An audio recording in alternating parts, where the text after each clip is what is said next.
High viewers, తెలంగాణలో Telugu Desam party ఎన్నికలలో ఎందుకు పోటీ చేయటం వల్ల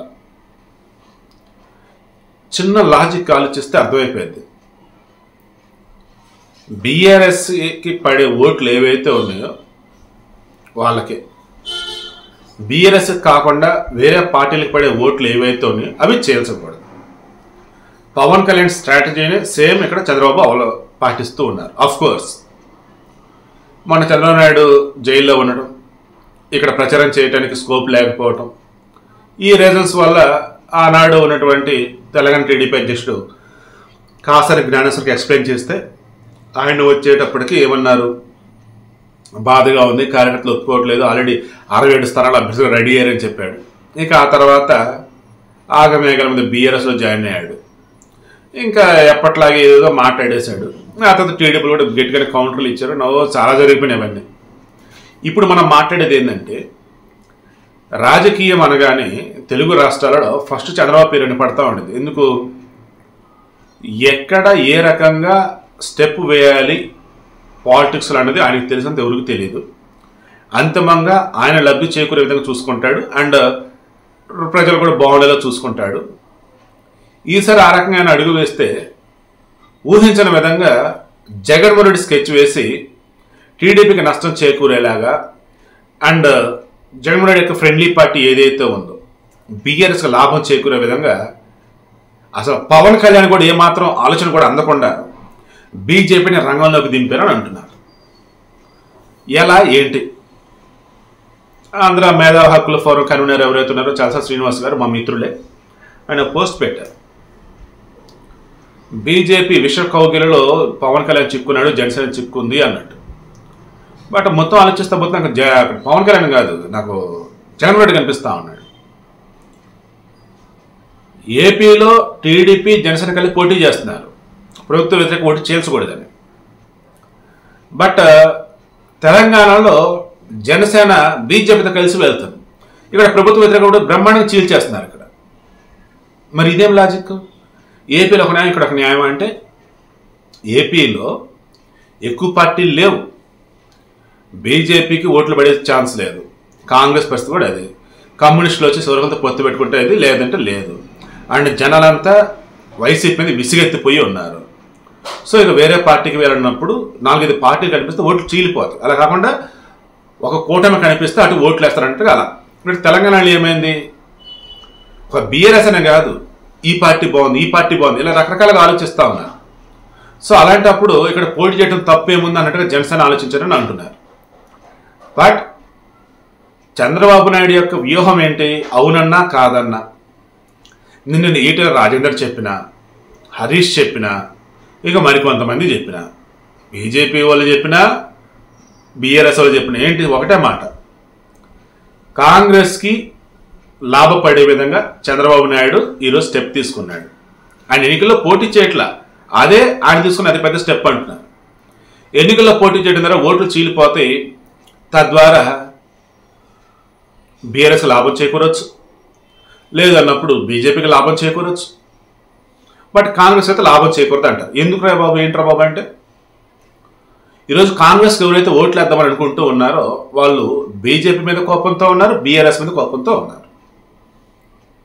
సో టీడీపీ కనుక పోటీ చేస్తే టీడీపీ కూడా వాళ్ళు ఓట్లు వేయచ్చు, టీడీపీ పోటీ చేయకపోతే కాంగ్రెస్కి ఓట్లు వేయవచ్చు. కాంగ్రెస్ ఆ రకంగా ఓట్లు వేస్తే ఇంకేముంది, అధికారంగా వాళ్ళు వస్తారు. బీజేపీ పక్కకు పోయింది, బీఆర్ఎస్ పక్కకు పోయింది. అది చంద్రబాబు నాయుడు స్కెచ్ అంటారు. బట్ చంద్రబాబు నాయుడు ఆలోచన ఏంటి, ఇప్పుడున్న మూమెంట్లో ప్రచారం చేయాలన్నా మరలా చంద్రబాబు నాయుడు ఒకవేళ మరలా రేపు మధ్యంతర బెయిల్ పీరియడ్ అయిపోయేలోపు సుప్రీంకోర్టులో క్వాష్ పిటిషన్ కనుక అలౌ చేయకపోతే మరలా జైలుకి వెళ్ళక తప్పదు పాపం. సో పార్టీ అధినేత ఇబ్బందుల్లో ఉంటే మిగతాలు ప్రచారం చేసేటప్పుడు నానయాగి చేస్తారు. సో పార్టీకి నష్టం. అభ్యర్థులు కూడా పాపంలో ప్రచారం చేయడం కొంత డబ్బు ఖర్చు పెట్టాలి. అసెంబ్లీ అభ్యర్థికి 28 లక్షల రూపాయలు అఫీషియల్గా ఉన్నటువంటి ఎలక్షన్ కమిషన్ ఇచ్చినటువంటి అమౌంట్, అంటే వాళ్ళు ఎవరో అంత ఖర్చు పెట్టుకుని చెప్తారు. అంత డబ్బులు ఖర్చు పెట్టుకున్నా సరే ఇక్కడ వచ్చేది ఏమీ లేదు. సో ఇవన్నీ ఆలోచించి ఆయన సైలెంట్గా ఉంటే మిగతా వాళ్ళు మాత్రం రకరకాలుగా. సో ఇప్పుడు నేను ఈ విధంగా కమ్యూనికేట్ చేయదలుచుకుంది ఏంటంటే, ఇక్కడ బీజేపీ జనసేన కలిసి ఎన్నికల్లోకి వెళ్తూ తెలంగాణలో కొంత ఓట్ బ్యాంక్ అనేది వాళ్ళకి వస్తుంది. ఎన్ని గెలుస్తారు ఏంటంటే నాకున్న సమాచారం మేరకు ఈ జనసేనకి వాళ్ళు శేర్లింగంపల్లి, కుకట్పల్లి, వైరా, అశ్వారావుపేట, కొత్తగూడెం, తాండూరు అని అంటా ఉన్నారు. ఇంకేవో 2 ఉన్నాయి. వీటిలో వస్తే ఏపీ బార్డర్ అశ్వారావుపేట ఒకటి జనసేన గెలిచే ఛాన్స్ ఉంది. అండ్ మిగతా చోట్లయితే నాకు తెలిసి అయితే లేదు. బట్ జనసేన వాళ్ళు అయితే ఎన్ని సీట్లలో మనం పొత్తు పెట్టుకున్నాం అన్నది ముఖ్యం కాదు, ఎన్ని సీట్లు గెలిచామన్నది ముఖ్యం వాళ్ళు మాట్లాడుతూ ఉన్నారు. ఎస్, నేను అగ్రీ చేస్తాను. కానీ ఇప్పుడు బీజేపీతో పొత్తు పెట్టుకొని వెళ్ళటం వల్ల వాళ్ళు ఉనికిని చాటుకోవటం ఒకటి, అట్లీస్ట్ ఏపీలో కానీ ఆ రాపాక సరే గెలిచాక వేరే సైడ్ వెళ్ళాడు అన్న తర్వాత సంగతిలో, కానీ జయచంద్రం అక్కడ ఒకళ్ళు గెలిచారు, అలా ఇక్కడ కూడా ఒకళ్ళు అన్నట్టుగా చెప్పుకోవడానికి ఏదైనా ఉంటే ఉండొచ్చు కాక. కానీ గెలవాల్సినటువంటి కాంగ్రెస్ సంబంధించి ఓట్లు ఏవైతే ఉన్నాయో వాళ్ళకి పడకుండా చేర్చడంలో బీజేపీ అండ్ జనసేన ఖచ్చితంగా ఇక్కడ సక్సెస్ అవుతారు. దీనివల్ల వీళ్ళు ఎంత లబ్ధి పొందుతారో తెలియదు, కానీ బీఆర్ఎస్కి మాత్రం భారీ లబ్ధి జరిగింది. ఇక్కడ తెలంగాణలో మరల బీఆర్ఎస్ కనుక అధికారంలోకి వస్తే రేపు 2024లో ఏపీలో జరిగే ఎన్నికలు ఖచ్చితంగా జగన్కి ఫేవర్గా ఉండేలాగా ఇక్కడ నుంచి జరగాల్సినవన్నీ జరుగుతూ ఉంటాయి. ఈవెన్ ఓట్లు వేయడానికి జనాలు వెళ్లాల్సిన మూమెంట్లో కూడా 2019లో ఏం జరిగింది ఒకసారి మీరు క్రాస్ చెక్ చేసుకోండి. ఇవన్నీ ఆలోచించి మరలా బీఆర్ఎస్ రాకూడదు అన్నట్టుగా చంద్రబాబు నాయుడు అడుగులు వేస్తా ఉన్నాడు. బట్ మా పవన్ కళ్యాణ్ మాత్రం బీజేపీ కొంతమంది అంటున్నాడు బీజేపీ విషప కౌగిలిలో చిక్కుకొని తెలిసి తెలియకుండా వాళ్ళు ట్రాప్లో పడి దీని వెనుక మొత్తం కూడా జగన్ స్కెచ్ ఉంటే అది తెలుసుకోలేక ఈయన అడుగులు వేస్తా ఉన్నాడు. మరలా చెప్తున్నా, తెలంగాణలో మరల బీఆర్ఎస్ కనుక గెలిస్తే ఖచ్చితంగా ఏపీలో వైసీపీకి లాభం చేకూరేలాగా ఇక్కడ స్టెప్స్ ఉంటాయి. అది ఎలా ఏంటన్నది 2019 ఎన్నికలను గుర్తు తెచ్చుకోండి. ఇక్కడ బీఆర్ఎస్ కనుక ఓడిపోతే ఖచ్చితంగా కాంగ్రెసే రావాలి. అప్పుడు కాంగ్రెసే వస్తుంది. ఒకవేళ బీఆర్ఎస్ ఓడిపోతే, కాంగ్రెస్ కనుక గెలిస్తే ఏపీలో వైసీపీ గెలవడం ఇంపాసిబుల్. ఒకవేళ బీఆర్ఎస్ గెలిస్తే వైసీపీ గెలిచిద్దని అంటారా మీరంటే? వైసీపీ గెలిచింది నేనైతే అనుకోను. ఎందుకంటే నాకు తెలిసిన ఫ్రెండ్స్ కూడా మేము వైఎస్ఆర్ అభిమానులు, జగన్ అభిమానులు కాదు. వైఎస్ఆర్ కొడుకు కదా ఒక ఛాన్స్ ఇచ్చాం, బాబోయ్ ఇంకొకసారి ఇన్నిగా ఓటు వేయకూడదు.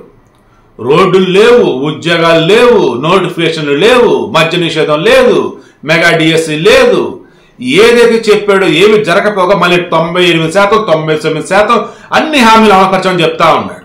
మా పిల్లలు సరైన ఉద్యోగాలు రావాలంటే వేరే రాష్ట్రం వెళ్ళాల్సి వస్తుంది, మంచి కాలేజీలో చదువుకుందంటే వేరే రాష్ట్రం వెళ్ళాల్సి వస్తూ ఉంది. బాబోయ్ మాకొద్దని చెప్పేసి వైఎస్ఆర్ అభిమానులు అంటున్నారు, జగన్ అభిమానులు కాదు వాళ్ళు. కొంతమంది వైఎస్ఆర్ అభిమానులు ఎవరు ఓపెన్గా వీడియో కూడా వైరల్ అవుతూ ఉన్నాయి.